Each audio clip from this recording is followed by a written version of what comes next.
Hi everyone, Steve here.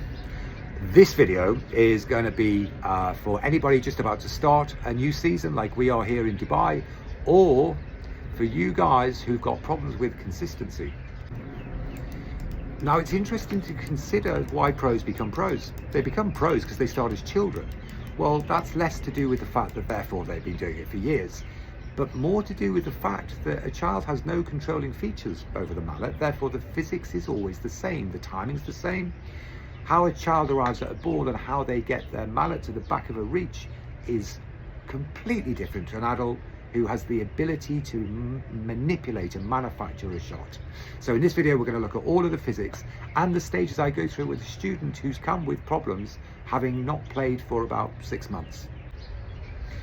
Hitting a ball from a moving horse with a mallet is actually not that difficult. It's just physics.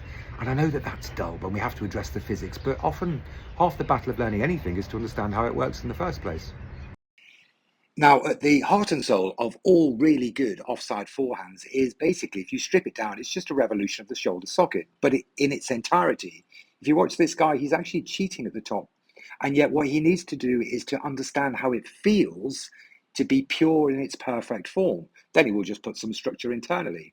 So here he is aspiring to feel what the biggest stretch he can. If he pointed his stick forward, this is not that far away from being from producing a 60-yard penalty, for example. But he'd need to know where the extreme points are of this shoulder socket revolution. So here he is at 9 o'clock, feeling his shoulder socket. Now he's going to come down to 6 o'clock, so he knows what the bottom of the swing feels like. And you can see the circumference that his shoulder socket is making. Now, once he's done that, he now knows what he's meant to feel.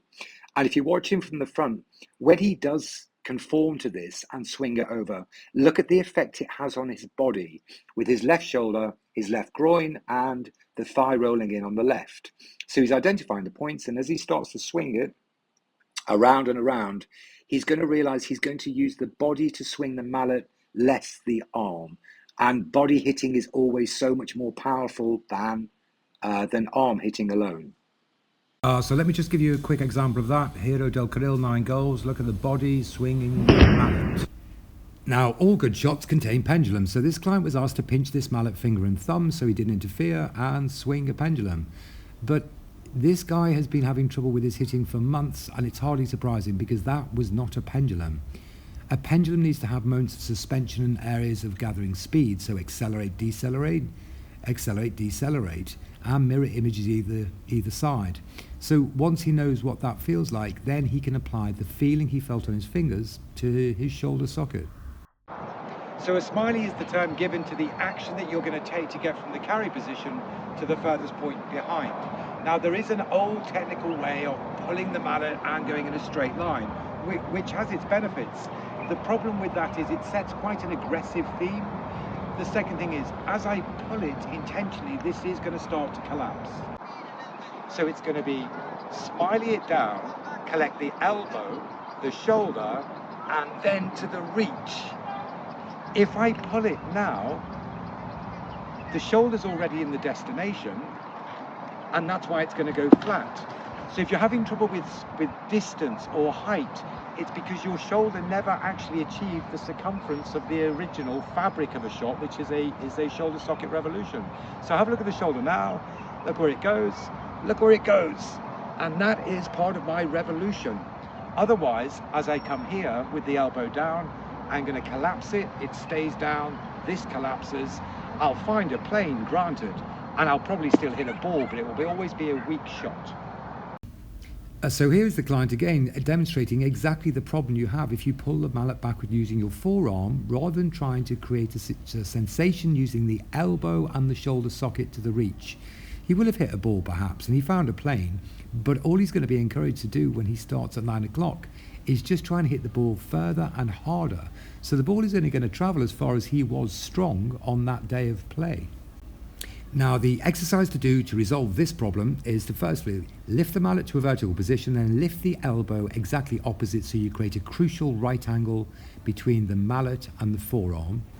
Now, you're not going to play like that, this is for training purposes, but on the approach to the ball, the elbow is going to be down, so it's good to train, lift the elbow, create the right angle, draw the elbow back and find the shoulder socket revolution. So let's have a look at this pro again. So follow the journey of his hand under his rib cage, and that allows him to extend the shoulder socket to 11 o'clock, and then he's just going to swing the body to an opposite image. So here's our student practicing how to create the right angle and maintain it as he produces a smiley under his rib cage and driving the left shoulder, and just follow the shape of Khalil's hand and the journey it takes.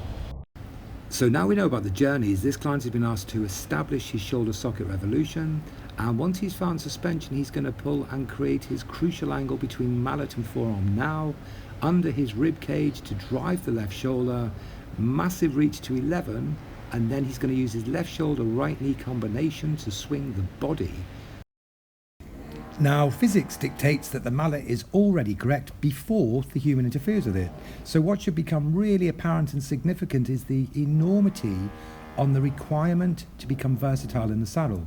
Now, this is a fantastic exercise that will tell you what your body's meant to feel like and the position it needs to adopt at the top of the reach and at the bottom. You then just need to focus on the shoulder socket revolution. So now that he knows all of his feelings, and we've talked about feelings a lot in this video, it's a series of sensations in the right order. And he is now opposite images. So here he is taking his new swing. It was a bit high up the rib cage, but his body is now versatile because he's just told himself what it should feel like. And whilst this is still work in progress, this image doesn't even look like the same human hitting a ball. So if we compare him from what he was to what he is now, just by adjusting a couple of things.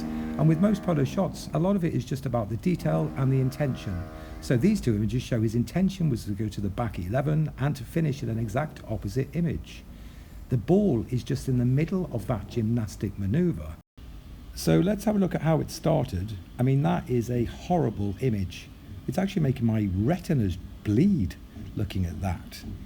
And it doesn't have to look like that as long as there's an understanding and a checklist of what happens first. Look at him now after just a couple of sessions. The whole intention has changed and the result, of course, has changed.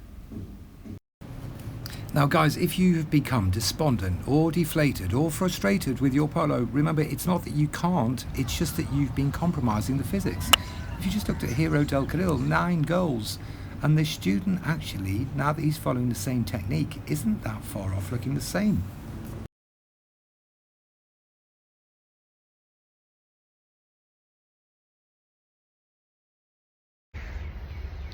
Now, if you do have problems with consistency, the best thing is to just, like a car engine, take it out, take it apart, find out where the problem is, polish it, replace it, and put it back together.